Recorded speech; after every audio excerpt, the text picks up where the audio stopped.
দীনেশ ত্রিবেদী সাহেব উচ্চতায়ও যেমন, চেহারায়ও তেমন, যোগ্যতায়ও তেমন, পাণ্ডিত্যেও তেমন।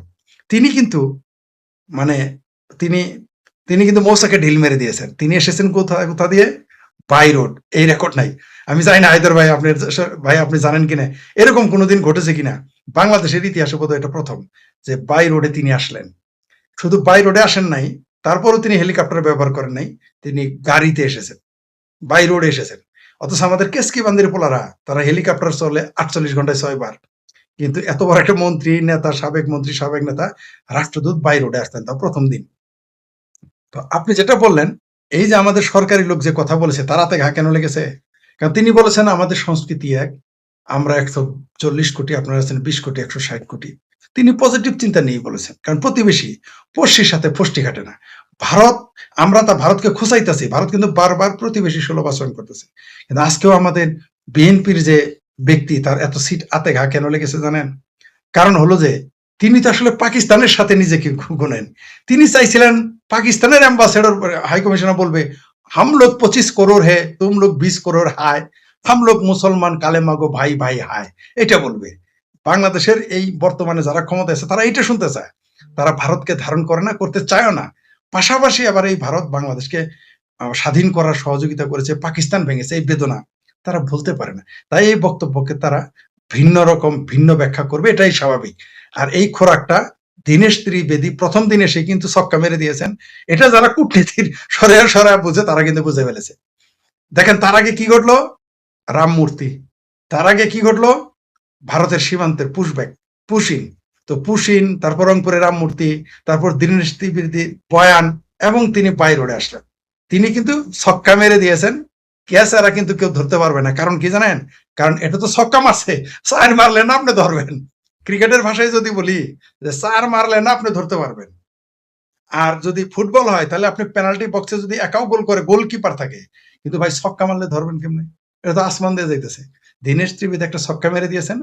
এরা এখন একটু দৌড়াবে, চিৎকার চেঁচামেচি করবে। তিনি ৬ নিয়ে নিয়েছেন। এবং বাংলাদেশকে তিনি এই কথা বলার মাধ্যমে ইচ্ছা করে একটা বিতর্ক সৃষ্টি হওয়ার সুযোগ দিয়েছেন। আবার যারা সামাজদার তাদের ইশারা, সামাজদার গেলে ইশারা ভিক্ষাবি। তবে তিনি প্রতিবেশী, আমি এই বক্তব্যকে নিচ্ছি প্রতিবেশী সুলভ বক্তব্য। কিন্তু আমাদের বাংলাদেশের এখন যারা ক্ষমতায় আছে তারা তো বাংলা সংস্কৃতি ধারণ করে না। এই যে কলকাতার ২ নাম্বার বুদ্ধিজীবীরা, কলকাতার চিঙ্কুবাম, পিঙ্কুবাম, মিঙ্কুবাম, শেকুবাম, জেকুবাম, এরা বারবার বলে না আমরা সবাই বাংলা। এই যে চিঙ্কুবাম কয়টা ভারতে যখন যখন জুলাই সন্ত্রাস হলো, তখন এই ভারতের কলকাতার চিঙ্কুবামেরা মিছিল করেছে শেখ হাসিনার বিরুদ্ধে বাংলাদেশ হাই কমিশনের সামনে। মনে আছে? মিস্টার কলকাতার চিঙ্কুবাম শুনে রাখো, কান খুলকার শুনলো। আর বাংলা যদি বলে কান খুলে শুনে নেন। এই বাংলাদেশের মুসলমান নিজেদের বাঙালি মনে করে না। এই বিএনপি মুসলমান যারা নিজেদের বিএনপি মুসলমান বলবে, কিন্তু বাঙালি মুসলমান বলবে না। তারা নিজেদের বাঙালি মনে করে না। তারা বাঙালি ভাষার সাথে নিজেদের মিল খুঁজে পায় না। তারা মিল খুঁজে পায় পাকিস্তানের সাথে। ৩০ লক্ষ হত্যা করলেও, অগণিত নারী ধর্ষণ করলো। তারা মিল খুঁজে পায় ৭ সমুদ্র ১৩ নদীর পারে তুরস্কের সাথে। তারা মিল খুঁজে পায় আফগানিস্তানের সাথে নিজেদের। তারা মিল খুঁজে পায় সৌদি আরবের সাথে। যদিও কালকে দেখলাম সৌদি আরবে এক পাকিস্তানিকেই কাপড়-চোপড় খোলাইছে। বলে, "বেটা খোল। তুই বেটা আরব না, ওই পোশাক কেন পরছস?" কানটা ধরে তার কাপড়-চোপড় খোলে। "তুই আরবি না, আরবি পোশাক কেন পরলি?" আরবিরা পাকিস্তানিদেরই পোশাক খুলে রাখছে। আবার পাকিস্তানের আমগর পোশাক খোলে। ওই লাল টুপিওয়ালা একটা আছে পাকিস্তানে। সে কি বলেছে জানেন? এই যে ১ সপ্তাহ হয় নাই। সে বলেছে ১ সপ্তাহ না ৪ দিন হয় নাই। ওই লাল টুপিওয়ালা বলে পাকিস্তানে বুঝবে সে কে, টিভিতে আসে। সে বলেছে কি জাহিদ নাকি জাহেদ এরকম নাম। সে বলেছে বাংলাদেশী রইলো, বাঙালি রইলো মাছ খায়, গান্দা, ভাত খায়। এগুলো বলছে এই তো ৪ দিন হয় নাই। আর সেই বাংলাদেশীরা ওদেরকে এত ভালোবাসে। কিন্তু পশ্চিম বাংলার বাঙালিদের তারা ধারণ করে না। পশ্চিম বাংলার সংস্কৃতিকে ধারণ করে না। এরা ধারণ করে সেই পশ্চিম পাকিস্তানকে, যারা আমাদের বলে আমরা হইলাম গান্দা, আমাদের শরীরে মাছের গন্ধ, তাদেরকে এই দেশের মানুষ ভালোবাসে। এই দেশের মানে এই বিএনপি, জামাত, হেফাজত। এরা বাংলা ভাষাভাষী কলকাতাকে ধারণ করে না। তারা ধারণ করে লাহোরকে, তারা ধারণ করে করাচিকে। ঠিক আছে? বেলুচিস্তানকে আবার ধারণ করে না। কারণ বেলুচিস্তানকে যদি ধারণ করে তাইলে আবার ডাল মেকুস কালা হয়ে যাবে। সেজন্য আপনি দেখেন মানে আওয়ামী লীগ শব্দটাই তাদের ২ বাংলাদেশের পাকিস্তানিদের জন্য সমস্যা, পাকিস্তানের পাকিস্তানিদের জন্য সমস্যা। এইখানে দেখেন আওয়ামী লীগ নিষিদ্ধ করে রাখছে। এই তো ৩-৪ দিন হইল। ওই যে তাদের তথাকথিত আজাদ কাশ্মীরে সেখানেও আওয়ামী লীগ নিষিদ্ধ। তো দীনেশ ত্রিবেদীর কথা যেটা বললেন, তিনি কিন্তু ছক্কা মেরে দিয়েছেন। অথবা তিনি রঙের টেক্কাটা ১ম এই ছেড়ে দিয়েছেন। রঙের টেক্কা মানে বুঝান তো? আপনি যাই ছাড়েন ওকে লিডটা আপনাকে দিয়ে দিতে হবে। এই গেমটা খেলে দিয়েছে বলে আমি মনে করি। দীনেশ ত্রিবেদীর যে বক্তব্য দিয়েছেন, ওই যে ৬০ কোটি মানুষ, ১৬০ কোটি, ভারতের ১৪০, বাংলাদেশের ২০, ১৬০ কোটি মানুষকে তিনি এক ছাতার নিচে ভাবতে চান, আলাদা করতে চান না। তার এই কথা থেকে কেউ কেউ কোট করেছেন, কেউ কেউ তার বক্তব্যে অখণ্ড ভারত গড়ার গন্ধ আছে বলে মনে করেছেন। এমন বাংলাদেশের বেশ কিছু মিডিয়ার হেডলাইন পর্যন্ত হতে আমি দেখেছি।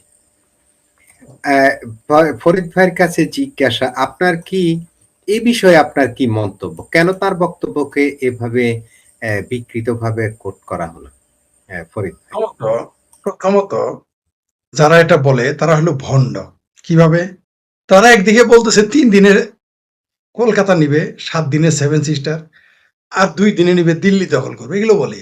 তারাই যদি আবার বলে যে অখণ্ড আমাদের বাংলাদেশ দখলের, মিথ্যা কথা হইল না? তাহলে কোনটা সত্যি এটা আমাকে আগে বলেন। অর্থাৎ আপনি বলতেছেন যে রাশেদ ভাই তো আমাকে ৫ মিনিটের মধ্যে দখল করে ফেলবে। আবার আরেকদিন বললেন রাশেদ ভাইয়ের কোনো ক্ষমতা আছে আমার কিছু করার? তাহলে কোনটা সত্যি? মানে এরা উপরেরটাও খাবে, তলারটাও। এইভাবে তো হবে না, এই ভণ্ডামি তো করলে চলবে না। আমাদের বাংলাদেশের হাঁপানি রুগীকে দেখলাম বলতেছে ভারত দখল করবে ২ দিনে। আমাদের দেশের রিটায়ার্ড মেজর, মাজা ভাঙ্গা মেজররা বলতেছে কলকাতা দখল করবে ৪ দিনে। আমাদের লিল্লাখোর মৌলবীরা বলতেছে যে ভারতকে তারা ৫৪তম প্রদেশ এবং ৫৫তম প্রদেশ আর আমেরিকাকে ৫৬ প্রদেশ ঘোষণা করবে। এত বড় শক্তিশালী একটা দেশ বাংলাদেশ, সেই বাংলাদেশকে কিভাবে ভারত দখল করে আমি তো বুঝে উঠতে পারি না। তারা একই সাথে বলতেছে যে ভারত হচ্ছে গরুর মুত খাওয়ার দেশ, ভারত হচ্ছে রাস্তায় হাগামুতার দেশ, সেইখানে আবার ১-১.৫ কোটি বাংলাদেশে অনুপ্রবেশকারী গিয়ে বসে থাকে।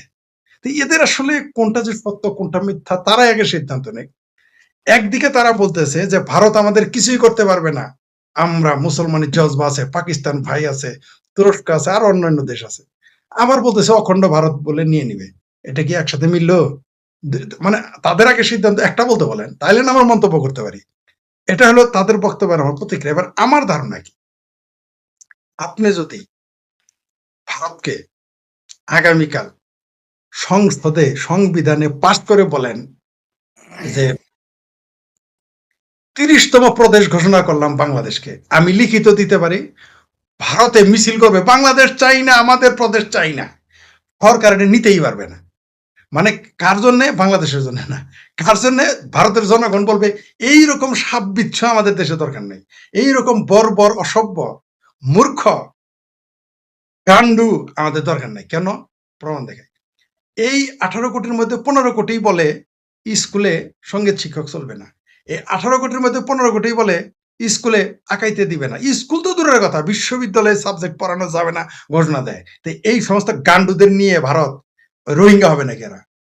এদের যদি ভারত নেয়, পুরো ভারত তো রোহিঙ্গা হয়ে যাবে, রোহিঙ্গাদের দেশ হয়ে যাবে।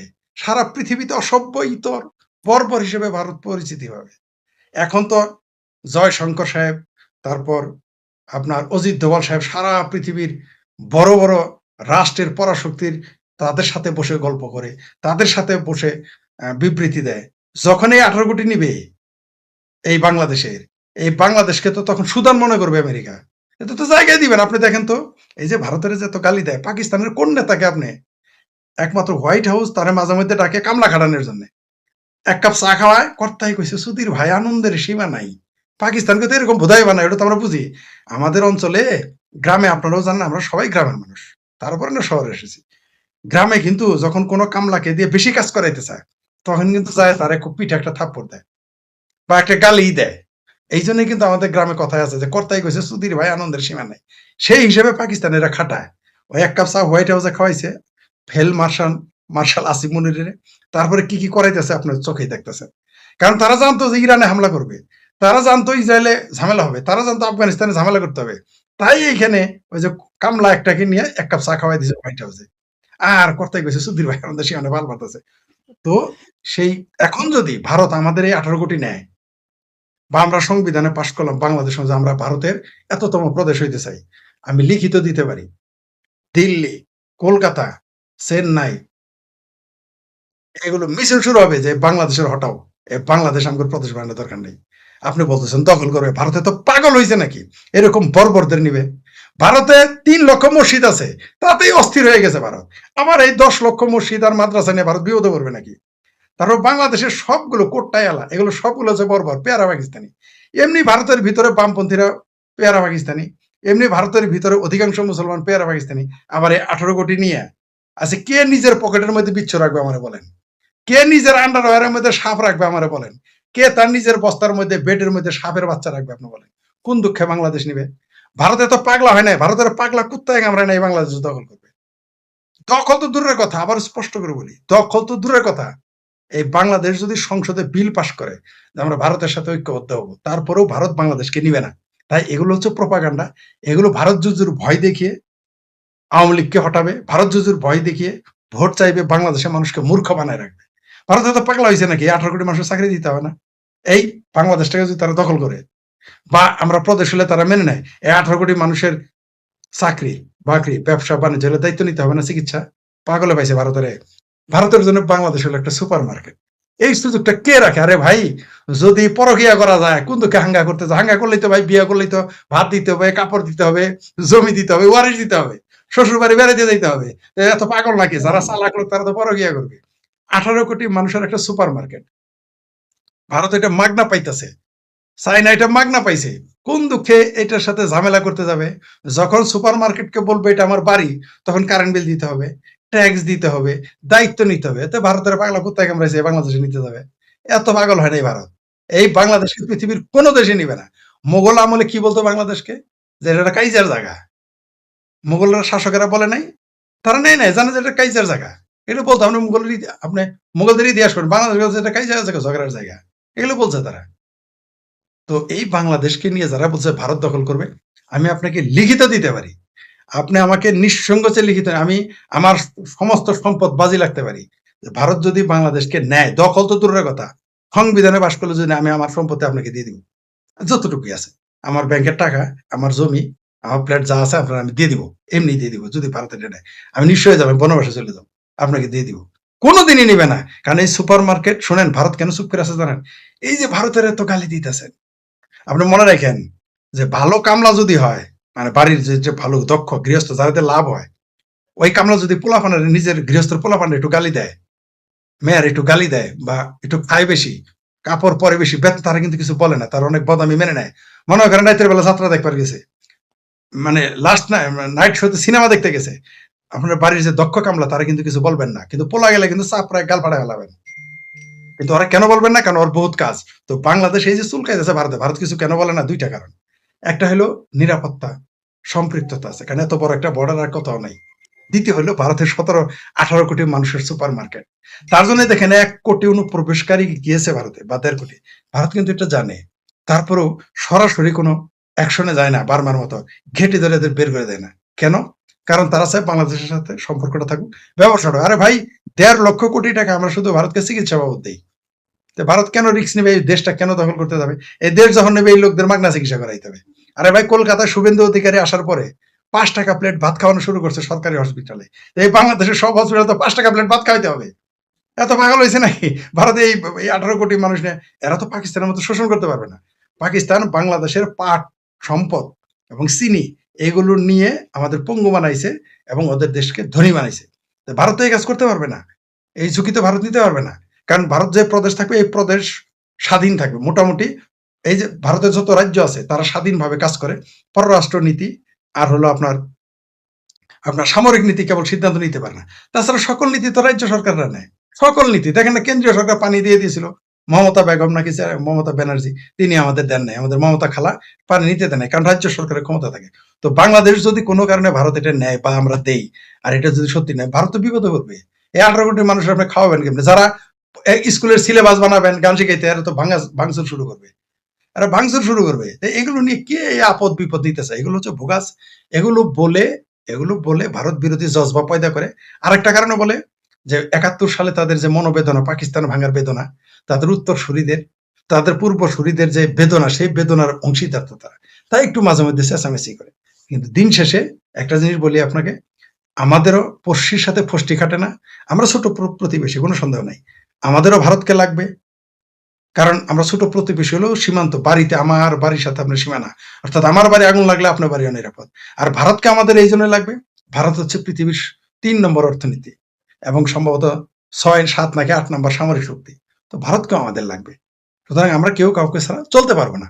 ভারত যেটা বলেছে, আমি বারবার বলি, বাংলাদেশে যেটা হায়দার ভাই বলেছে যে বাংলাদেশে যা উৎপাদন করবে, ভারতে 140 কোটি মানুষের মার্কেট, আমরা ওই একটা মার্কেটই তো যথেষ্ট রে ভাই। বাংলাদেশে যা উৎপাদন হয় যদি আমরা ভারতে বিক্রি করতে পারি, সুসম্পর্ক ভালো থাকলে, আমাদের জামালপুরে জেলায় একটু কথা আছে, গাই বাছুরে রাজি থাকলে হাঁটু বানিতে দুধ দেয়। ওইখানে সীমান্ত কোনো কাজ করে না, ওই নদীর পানি আর গাছ দেখে না। গাই, ওই যে আবার বলি যে গাই বাছুর রাজি থাকলে হাঁটু পানিতে দুধ দেওয়া যায়। ভারতের সাথে আমাদের সুসম্পর্ক থাকলে 140 কোটি মানুষ যদি বাংলাদেশ থেকে 1 টাকা করে প্রতিদিন কিনে মাল, সেটা 140 কোটি। যদি 100 টাকা কিনে কত হয়, 1000 কিনলে কত হয়? আপনি হিসাব করেছেন যে 140 কোটি মার্কেট, আপনি এত বড় মার্কেট কোথায় পাবেন? তারপরে সবাই মধ্যবিত্ত। আপনি একটা নির্ঘাত একটা মানে নিশ্চিত একটা মার্কেট, স্টেবল একটা মার্কেট আপনি পাবেন।